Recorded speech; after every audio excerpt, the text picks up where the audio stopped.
Hello दोस्तों, स्वागत है आपका मैथमेटिक्स ट्यूटोरियल पर। दोस्तों ये आपका क्लास 12 का मैट्रिक्स चैप्टर का लेक्चर 2 होने वाला है। दोस्तों इससे पहले लेक्चर 1 बनाया जा चुका है, जिसमें हम लोगों ने मैट्रिक्स का डेफिनेशन देखा था, उसके एलिमेंट्स को देखे थे, रोज को देखे थे, कॉलम्स को देखे थे और लास्ट में ऑर्डर्स को देखे थे। आप लोगों को याद हो तो हमने एक मैट्रिक्स लिया था, मैट्रिक्स का डेफिनेशन दिया गया था दोस्तों कि संख्याओं हो गया या फिर कोई भी अलजेब्रिक फंक्शन हो, ट्रिगोनोमेट्रिक फंक्शन हो, उसको जब रोज और कॉलम्स के रूप में एक रेक्टेंगुलर फॉर्म में लिख दिया जाता है दोस्तों। जैसे कि हमने आपको कल लिया था कि मान लीजिए -5 है, 2 है, 3 है, 4 5 0 6 9 2 और यहां तक और भी आगे ले सकते हैं दोस्तों।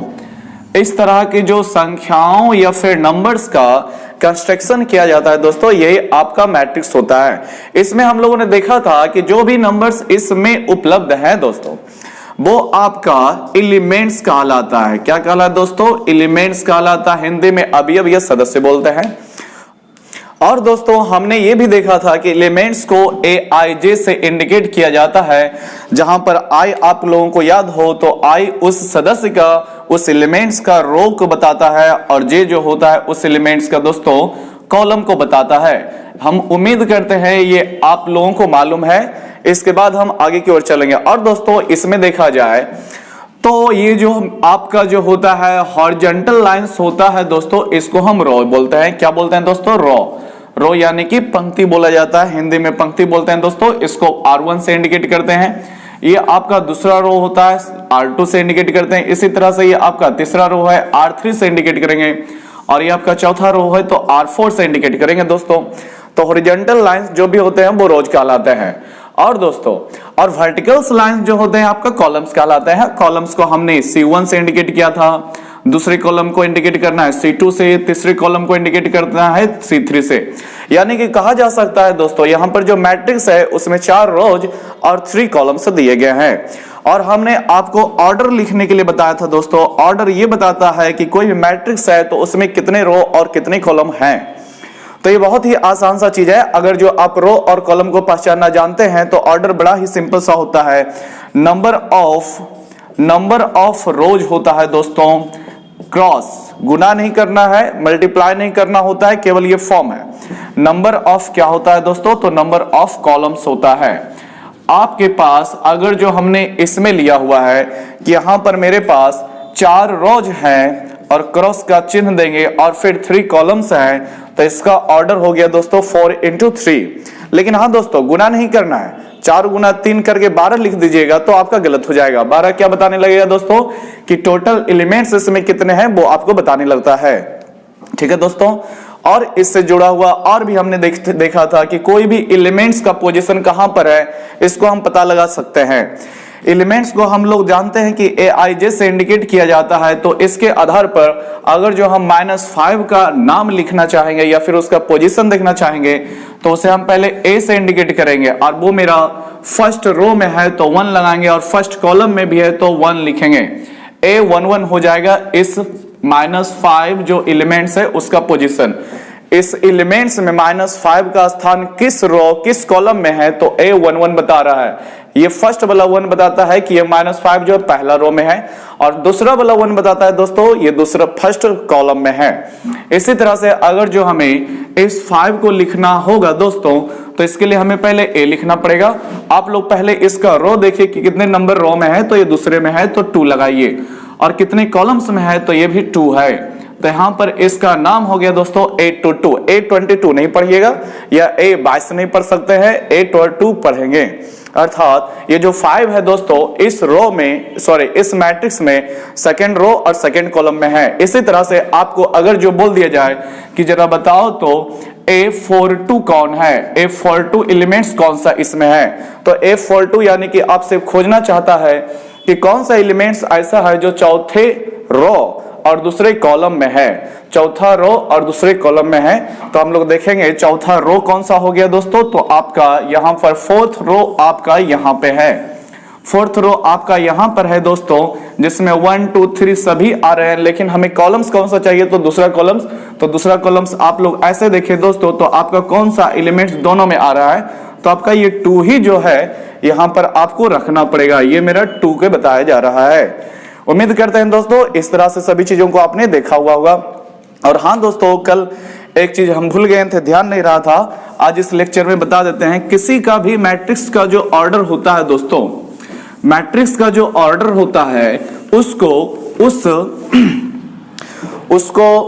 उस मैट्रिक्स के दाईं और राइट साइड की तरफ नीचे करके लिखा जाता है। यानी कि इसमें कितने कॉलम्स है, कितने ऑर्डर हो जाएंगे, तो रो की संख्या यहां पर हम लोग देख रहे हैं कि 4 है, गुना करके यहां पर लिखेंगे कितने कॉलम्स है, तो 3 है, यानी कि 4 गुना 3 ऑर्डर का ये मेरा मैट्रिक्स है। उसी तरह से आपके पास अगर जो मिल जाए कि ABCDEF, इस तरह से मेरा कोई एक मैट्रिक्स है, इसका ऑर्डर आपको बगल में लिख दिया हुआ जो मिलेगा, या फिर आप भी लिख सकते हैं। तो इसमें ऑर्डर लिखना तो बहुत ही आसान। रो कितने हैं, तो रो मतलब कौन सी लाइन, तो लेटी हुई लाइन गिने हो ना दोस्तों, लेटी हुई लाइन कितने हैं, तो 2 हैं, फिर क्रॉस का चिन्ह लगाओ। फिर कॉलम कितने हैं, तो कॉलम मतलब खड़ी लाइनें कितने हैं, तो 3 है, तो 2 गुना 3 ऑर्डर का ये मेरे पास एक मैट्रिक्स है। तो उम्मीद करते हैं दोस्तों आपको भली बात ये सभी चीजें समझ में आई होगी। अब हम अगले टॉपिक पे चलेंगे जिसमें हम लोग पढ़ेंगे मैट्रिक्स के टाइप्स, कि मैट्रिक्स के टाइप्स कितने प्रकार के होते हैं, मैट्रिक्स यानी कि आव्यूह कितने प्रकार के होते हैं।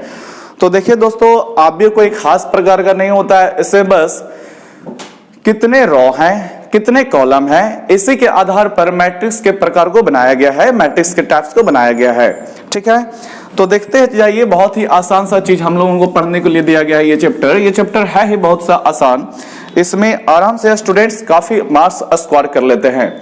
तो नेक्स्ट हमें पढ़ना है दोस्तों आव्यूह के प्रकार। क्या पढ़ना है दोस्तों, आव्यूह का प्रकार। इंग्लिश वाले भाई साहब बोल सकते हैं टाइप्स ऑफ मैट्रिक्स। क्या बोल सकते हैं, टाइप्स ऑफ मैट्रिक्स बोल सकते हैं दोस्तों, टाइप्स ऑफ मैट्रिक्स। देखिए दोस्तों, हम लोगों को जो फर्स्ट मैट्रिक्स पढ़ना है वो बहुत ही सिंपल है। फर्स्ट मैट्रिक्स हमें जो पढ़ना है स्क्वायर मैट्रिक्स। क्या पढ़ना है दोस्तों, स्क्वायर मैट्रिक्स। स्क्वायर मैट्रिक्स को हिंदी में बोलते हैं वर्ग आव्यूह। क्या बोलते हैं दोस्तों, वर्ग आव्यूह बोलते हैं। ये भला कैसा आव्यूह है, तो इसका नाम ही देखिए ना, स्क्वायर। स्क्वायर कैसा एक शेप होता है दोस्तों, स्क्वायर एक रेक्टेंगुलर फॉर्म होता है। आप लोग ज्योमेट्री के अंतर्गत बढ़े होंगे। स्क्वायर एक ऐसा डिजाइन होता है जिसमें लंबाई और चौड़ाई दोनों बराबर होती है दोस्तों, लंबाई और चौड़ाई दोनों का दोनों इक्वल होता है। अगर जो ये 5 सेंटीमीटर का, तो ये भी 5 सेंटीमीटर का, ये भी 5 सेंटीमीटर का, ये भी 5 सेंटीमीटर का होता है। तो मैट्रिक्स में इसे का नाम कैसे पड़ गया अब स्क्वायर मैट्रिक्स। तो देखिए दोस्तों, मैट्रिक्स में 2 चीजें होती है, रोज और कॉलम्स। एक ऐसा मैट्रिक्स लिया जाए जिसमें रो की संख्या और कॉलम्स की संख्या इक्वल हो। एक ऐसा मैट्रिक्स जिसमें रो और कॉलम्स की संख्या इक्वल होता है उसे स्क्वायर मैट्रिक्स कहते हैं।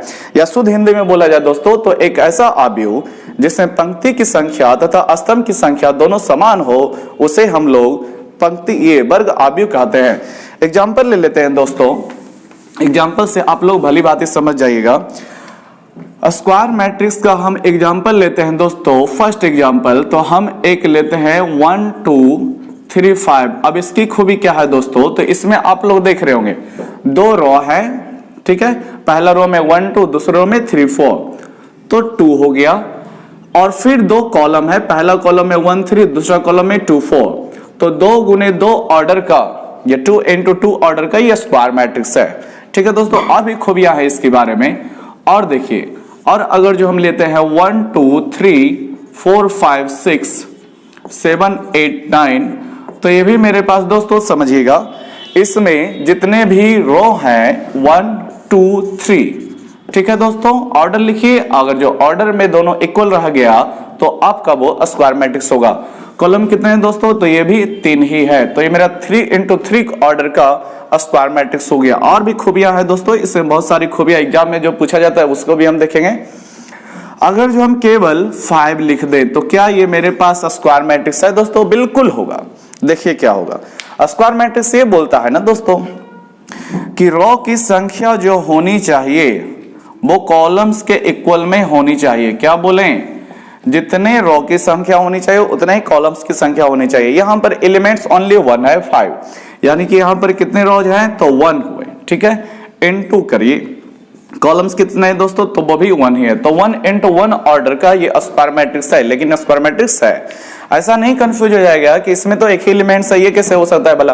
तो है, जो डेफिनेशन होता है उसका पालन कर रहा है। डेफिनेशन बहुत ही आसान है, एक ऐसा मैट्रिक्स जिसमें रो की संख्या, ठीक है, और कॉलम्स की संख्या दोनों समान हो, उसे हम स्क्वायर मैट्रिक्स बोलते हैं। और देखिए दोस्तों, स्क्वायर मैट्रिक्स को कैसे इंडिकेट किया जाता है।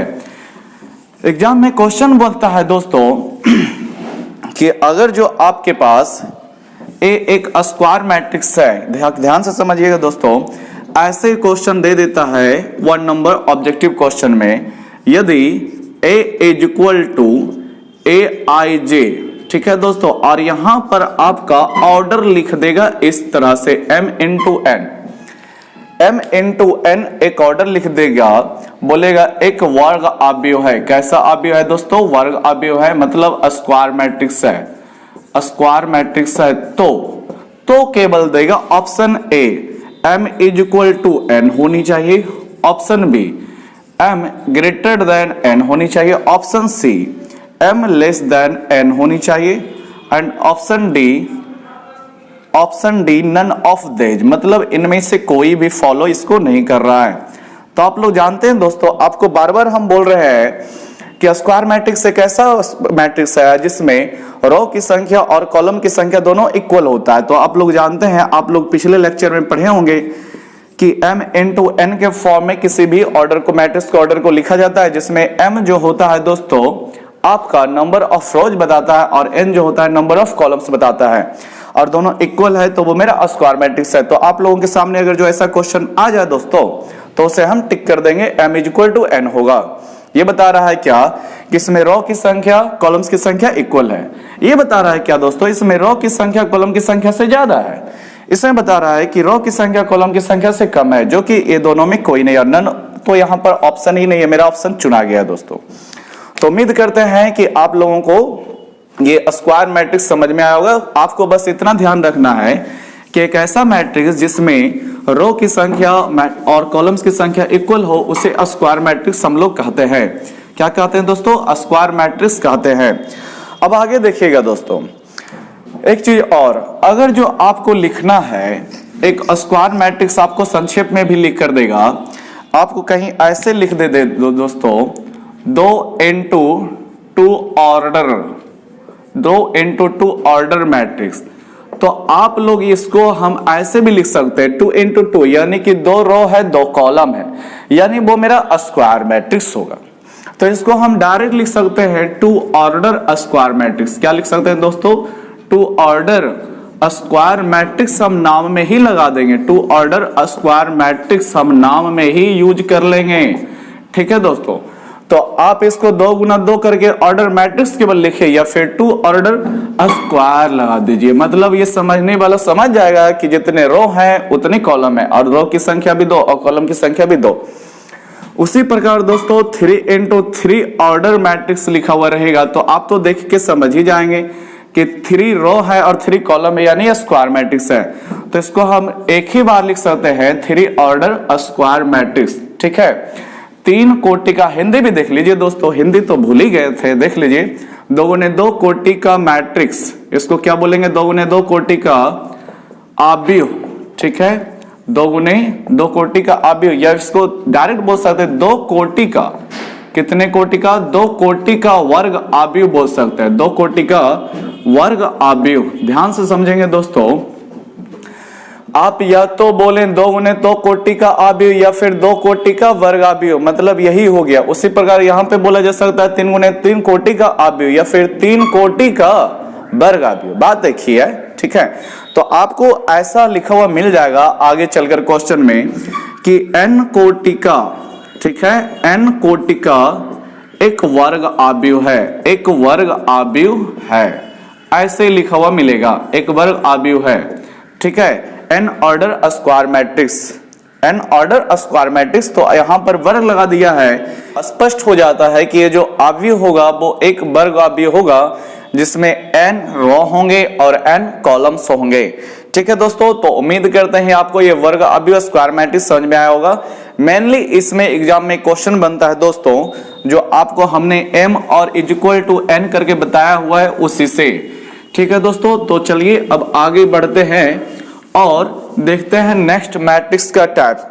तो नेक्स्ट हम लोगों को पढ़ना है दोस्तों हॉरिजॉन्टल मैट्रिक्स अर्थात क्षैतिज अवयव। देखिएगा 2 नंबर में हम लोगों को पढ़ना है दोस्तों हॉरिजॉन्टल। क्या है दोस्तों? Horizontal matrix. हॉरिजॉन्टल का मतलब ही होता है दोस्तों जो ऊपर उठा हुआ कम होगा लेकिन लेटा हुआ ज्यादा होगा। ठीक है, क्या बोले दोस्तों? जिसकी ऊंचाई कम होगी और नीचे की ओर लंबाई ज्यादा होगी। ठीक है, इसको हम लोग बोलते हैं क्षैतिज मैट्रिक्स, क्षैतिज अवयव बोलते हैं दोस्तों। हिंदी में क्या पढ़ते हैं दोस्तों? क्षैतिज अवयव पढ़ते हैं। समझिएगा दोस्तों, एक ऐसा मैट्रिक्स दे दिया जाए m इंटू n ऑर्डर का, एक ऐसा मैट्रिक्स दे दिया जाए जिसमें आपका जो नंबर ऑफ कॉलम्स हैं या फिर रो की संख्या जो हो दोस्तों, रो की संख्या कॉलम्स से कम हो। अगर जो आप डेफिनेशन की बात करते हैं दोस्तों, तो एक ऐसा मैट्रिक्स जिसमें रो की संख्या कॉलम की संख्या से कम होती है उसे हम लोग क्षैतिज अवयव हॉरिजॉन्टल मैट्रिक्स कहते हैं। अगर जो डेफिनेशन नोट करना चाहते हैं तो आप लोग यही नोट कीजिएगा। ठीक है, मेन हमें प्रैक्टिकल समझना है दोस्तों, किताबी भाषा हमें केवल रटना नहीं है, हमें समझना है।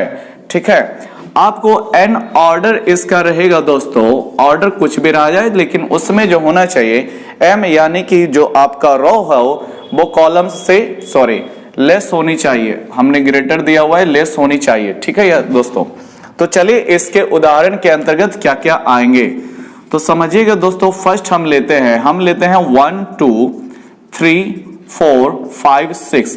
ध्यान से देखिए दोस्तों, आपको इसका ऑर्डर क्या लिखना है। ऑर्डर अगर जो लिखिएगा तो आप इसमें 2 रो दिख रहे हैं तो 2 गुना कितने कॉलम्स देख रहे हैं दोस्तों? तो 3 कॉलम्स देख रहे हैं, तो 2 गुना 3 ऑर्डर का ये स्क्वायर ये मैट्रिक्स है।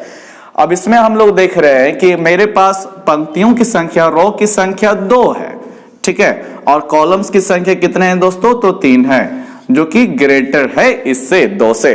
ठीक है, तो आपका बस ये सेटिस्फाई करना चाहिए और इस तरह का कोई भी मैट्रिक्स आएगा दोस्तों तो वो मेरा हॉरिजॉन्टल मैट्रिक्स ही होगा।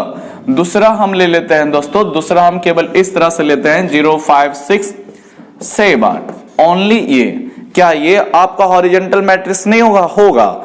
आपको बस परिभाषा जो है फॉलो करना होगा कि इसमें जो हो कि रो की संख्या कॉलम्स की संख्या से कम हो। ठीक है, रो की संख्या कॉलम्स की संख्या से कम हो। तो देखिए दोस्तों, इसमें हम लोग देख रहे हैं कि एक ही रो है लेकिन कॉलम कितने? 1 2 3 4 कॉलम है। तो समझे दोस्तों, इस तरह का कोई भी आपका जो मैट्रिक्स रहेगा वो हॉरिजॉन्टल मैट्रिक्स रहेगा।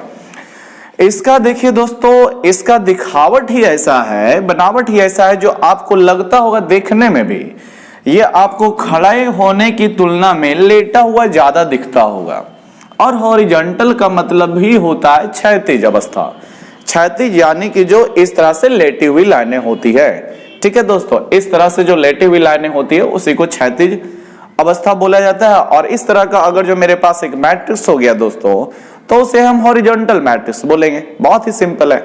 लेकिन हाँ दोस्तों, एग्जाम में क्वेश्चन क्या बनता है इससे? तो ये क्वेश्चन बनता है, लिख दिया जाएगा कि यदि a is equal to aij m into n एक क्षैतिज अवयव है तो निम्नलिखित में से कौन सही है? ठीक है दोस्तों, निम्नलिखित में से कौन सही है? ऑप्शन ए फिर आपको इसी तरह से देगा m is equal to n, option B दे देगा m greater than n, option C दे देगा m लेस देन n और डी में दे देगा दोस्तों नन ऑफ दीज। ठीक है, तो आप लोगों को मालूम है अगर जो m is equal to n हो जाए यानी कि रो की संख्या कॉलम्स की संख्या इक्वल हो जाए तो वो आपका स्क्वायर मैट्रिक्स में जाता है।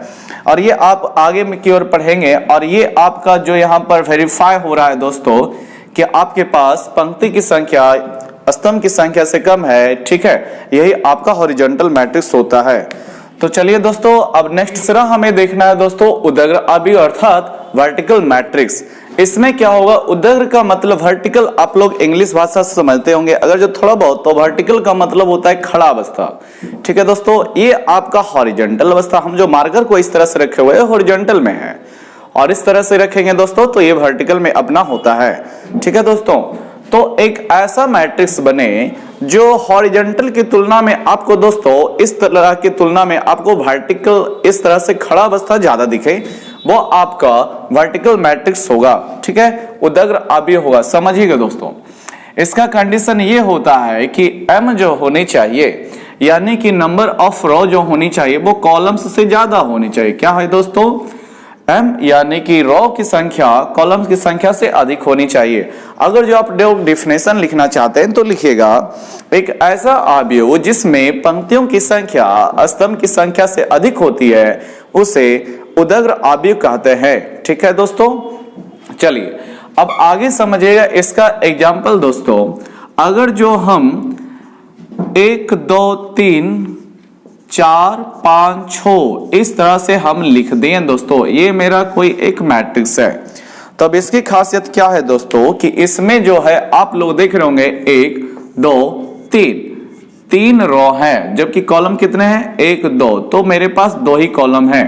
तो आपको देखने में भी लग रहा होगा दोस्तों कि ये आपका खड़ी अवस्था ज्यादा है और लेटी हुई अवस्था कम है, तो ये उदग्र आव्यूह हुआ, वर्टिकल मैट्रिक्स हुआ। दोस्तों आप लोग इस तरह से भी लिख सकते हैं, एक उदाहरण और भी लेते हैं, -1 0 3 2 5 इस तरह से भी ले लेंगे दोस्तों, तो ये अपना जो है वर्टिकल मैट्रिक्स का ही एग्जाम्पल हो जाएगा। ठीक है दोस्तों, और भी बहुत सारे टाइप्स हम ले सकते हैं। ये आपका इसको ऑर्डर लिखने की बारी आएगी तो इसमें 1 2 3 4 आपका रो है दोस्तों, और कॉलम्स आपके पास ओनली 1 है, तो 4 into 1 ऑर्डर का ये आपका वर्टिकल मैट्रिक्स हो जाएगा। इसका आप कंडीशन ध्यान रखना। देखिए दोस्तों, अभी तक 3 ही कंडीशन आ ही चुका है। अगर जो आपके पास m = n है तो ये रिफर करता है स्क्वायर मैट्रिक्स को। किसको दोस्तों, स्क्वायर मैट्रिक्स को ये बताता है कि आपके पास जो मैट्रिक्स होगा वो आपका स्क्वायर मैट्रिक्स होगा। और नेक्स्ट m n आ जाए दोस्तों, क्योंकि दोस्तों आपको एग्जाम में डेफिनेशन नहीं पूछेगा कि स्क्वायर मैट्रिक्स क्या है, स्क्वायर मैट्रिक्स किसे कहते हैं, व्हाट इज स्क्वायर मैट्रिक्स। ठीक है, ये नहीं पूछता है आपको निम्नलिखित में से या फिर which is the following statement is true ऐसे करके देगा। ठीक है, तो आप लोग इस तरह से चीजों को बढ़िया से समझे। अगर जो m n है तो आपका ये हॉरिजॉन्टल मैट्रिक्स को इंडिकेट कर रहा है। किस मैट्रिक्स को दोस्तों, हॉरिजॉन्टल मैट्रिक्स अर्थात क्षैतिज आव्यूह को बता रहा है। और इसमें आपका ये ग्रेटर हो जाए दोस्तों तो ये आपका हो गया वर्टिकल मैट्रिक्स को ये बता रहा है। क्या बता रहा है दोस्तों, वर्टिकल मैट्रिक्स अर्थात उदग्र आव्यूह को बता रहा है। आप लोग इतना ध्यान रखो, एग्जाम में अगर जो क्वेश्चन बनता है मैट्रिक्स के टाइप्स से तो इतना ही बनता है। हिंदी वाले भाई साहब इसे बोलते हैं वर्ग आव्यूह। ठीक है, इसे बोलते हैं क्षैतिज आव्यूह दोस्तों। कौन सी अवस्था, क्षैतिज आव्यूह। और इसे बोलते हैं दोस्तों उदग्र आव्यूह। ठीक है, क्या बोलते हैं, उदग्र आव्यूह बोलते हैं। आपको एग्जाम में क्वेश्चन मेनली टाइप्स अगर जो आया तो इन्हीं तीनों टाइप्स में से किसी एक से पूछा जाता है और इसी तरह से ऑप्शन डाले जाते हैं। ठीक है दोस्तों, तो चलिए उदग्र आव्यूह भी हो गया। हम लोगों ने 3 टाइप का आव्यूह देखा, वर्ग आव्यूह, ठीक है दोस्तों, क्षैतिज आव्यूह और उदग्र आव्यूह। नेक्स्ट देखते हैं दोस्तों पंक्ति आव्यूह, जिसे बोलते हैं पंक्ति आव्यूह या फिर सदिश आव्यूह भी बोलते हैं। देखिएगा दोस्तों, पंक्ति सदिश भी बोलते हैं। ये आपको इंग्लिश में होता है दोस्तों पंक्ति आव्यूह, हिंदी नाम हुआ। बहुत ही सिंपल ये चीज है, पंक्ति आव्यूह, जिसको हम लोग बोलते हैं रॉ मैट्रिक्स। इसके क्या खासियत है समझिएगा आप लोग। एक ऐसा मैट्रिक्स हो दोस्तों जिसमें कितने भी कॉलम हो, ये स्तंभ हो, उससे लेना देना नहीं हो, लेकिन पंक्ति ओनली 1 होनी चाहिए। ठीक है दोस्तों, केवल पंक्ति एक, हिंदी में बोला जाए, डेफिनेशन बोला जाए दोस्तों, तो एक पंक्ति वाला आव्यूह। कितने पंक्ति, एक पंक्ति वाला आव्यूह, ओनली 1 होनी चाहिए। एक पंक्ति वाला आव्यूह जो होता है पंक्ति आव्यूह कहलाता है। एक पंक्ति वाला आव्यूह, ठीक ठीक है, देखिएगा एग्जाम्पल ही आपको लिखा देते हैं। आपको लिख दिया जाए 1 2 3, तो देखिए आपका इसमें कितना पंक्ति दिख रहा है दोस्तों, तो आप लोग यही ना कहिएगा कि एक ही पंक्ति तो इसमें है। ठीक है, तो इसमें 1 लिखें। कॉलम्स भले ही आपके पास 1 2 3 कॉलम्स है, 1 2 3, ठीक है, फिर भी कोई दिक्कत नहीं, ये मेरा पंक्ति आव्यूह ही कहलाएगा। ठीक है दोस्तों, ये मेरा पंक्ति आव्यूह है। दूसरा एग्जांपल लेते हैं दोस्तों, मान लीजिए कि -5 है, 7 है, इसमें आपका क्या हो गया, तो एक पंक्ति है, एक रो है और आपका 2 कॉलम है, तो कोई दिक्कत नहीं दोस्तों, ये भी आपका जो होगा पंक्ति आव्यूह ही होगा, रो मैट्रिक्स ही हो गया। और हाँ दोस्तों, साथ ही साथ आप इसको ध्यान से देखें तो ये आपका जो है ये हॉरिजॉन्टल मैट्रिक्स का भी फॉलो करा रहा है, हॉरिजॉन्टल मैट्रिक्स का भी डेफिनेशन पालन कर रहा है। हॉरिजॉन्टल मैट्रिक्स क्या है, तो एक ऐसा आव्यूह जिसमें पंक्ति की संख्या स्तंभ की संख्या से कम होती है, उसे ही हॉरिजॉन्टल मैट्रिक्स कहते हैं। अभी भी कुछ कुछ पार्ट्स दिख रहा है।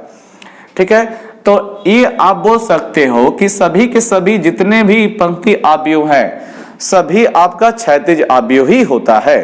ठीक है दोस्तों, क्षैतिज आव्यूह होता है, ये आप लोग समझ लें। उसी प्रकार से दोस्तों 5वां अवस्था हम लोग देखेंगे, आपका स्तंभ आव्यूह। कौन सा आव्यूह दोस्तों, स्तंभ आव्यूह। स्तंभ आव्यूह जो होता है जस्ट इसका उल्टा है, नाम से भी आप लोग पकड़ सकते हैं, कॉलम मैट्रिक्स है नाम इंग्लिश में दोस्तों, कॉलम मैट्रिक्स। तो इसमें क्या हो गया, पंक्ति आव्यूह में हम एक ऐसा आव्यूह लेंगे जिसमें केवल एक पंक्ति हो। ठीक है दोस्तों, स्तंभ आव्यूह एक ऐसा आव्यूह जिसमें केवल एक स्तंभ हो। ये देखिए दोस्तों, इसका एग्जांपल बहुत ही सिंपल है, इसी को आप 1 2 3 खड़ा करके लिख दो ना, आप इसको खड़ा करके लिख दोगे, क्या हो जाएगा, आपके पास 1 2 3 आपका पंक्तियां हो गई, लेकिन आपके पास स्तंभ कितने हैं, तो ओनली 1 है। तो ये आपका जो हो गया स्तंभ आव्यूह का पालन कर रहा है। स्तंभ आव्यूह का डेफिनेशन यही है कि एक स्तंभ वाला आव्यूह, एक स्तंभ, कितने स्तंभ होने चाहिए दोस्तों, ओनली 1। एक स्तंभ वाला आव्यूह जो होता है स्तंभ आव्यूह कहलाता है। ठीक है दोस्तों, एक स्तंभ, तो हाँ इसे दोस्तों हम लोग उदग्र आव्यूह भी बोल सकते हैं, क्योंकि उदग्र आव्यूह में बोलता है एक ऐसा आव्यूह जिसमें पंक्तियों की संख्या स्तंभ की संख्या से अधिक हो, वो उदग्र आव्यूह होता है। और स्तंभ आव्यूह ये बोला कि एक ऐसा आव्यूह जिसमें कि स्तंभ की संख्या 1 हो, वो स्तंभ आव्यूह होता है। लेकिन हाँ दोस्तों, कंफ्यूजन देखिए हम आगे आपको डालते हैं। आपके पास -5 2, चलिए ये तो सिंपल ही है, ये भी आपका स्तंभ आव्यूह ही होगा। आपको स्तंभ का मतलब ये होता है एक खंबा, एक खड़ा लाइन। ठीक है दोस्तों, नेक्स्ट हम लेते हैं दोस्तों, आप लोग ध्यान से देखना, हम केवल लेते हैं 6 लेते हैं। अब इसके बारे में ये हमने बोला कि ये किस प्रकार का मैट्रिक्स है, इसके बारे में क्या ख्याल है आपका, ये आपका किस प्रकार का मैट्रिक्स है, तो ध्यान से समझिए दोस्तों। इसका आप ऑर्डर लिखिएगा तो इसका पंक्ति की संख्या, रो की संख्या 1 है और कॉलम्स का भी संख्या 1 ही है दोस्तों, यानी ये 1 गुना 1 ऑर्डर का जो हो गया स्क्वायर मैट्रिक्स हो गया। तो इसमें जो हो गया पंक्ति की संख्या स्तंभ की संख्या इक्वल हो रही है, तो ये आपका पहली बात तो ये स्क्वायर मैट्रिक्स वर्ग आव्यूह है। दूसरी बात, हम लोग देख रहे हैं कि इसमें एक ही पंक्ति तो है। ठीक है, एक पंक्ति है, तो एक पंक्ति वाला आव्यूह आपका पंक्ति आव्यूह होता है, रो मैट्रिक्स। और आगे चलकर देखते हैं दोस्तों, तो इसमें एक ही स्तंभ है, तो एक स्तंभ वाला आव्यूह आपका स्तंभ आव्यूह भी होता है। यानी क्या समझे दोस्तों, कि एक मैट्रिक्स जो हो स्तंभ आव्यूह या फिर पंक्ति आव्यूह, जो दोनों का दोनों होगा वो एक वर्ग आव्यूह होगा। ठीक है दोस्तों, और कितने कोटि का, कितने ऑर्डर का, तो 1 into 1 ऑर्डर का।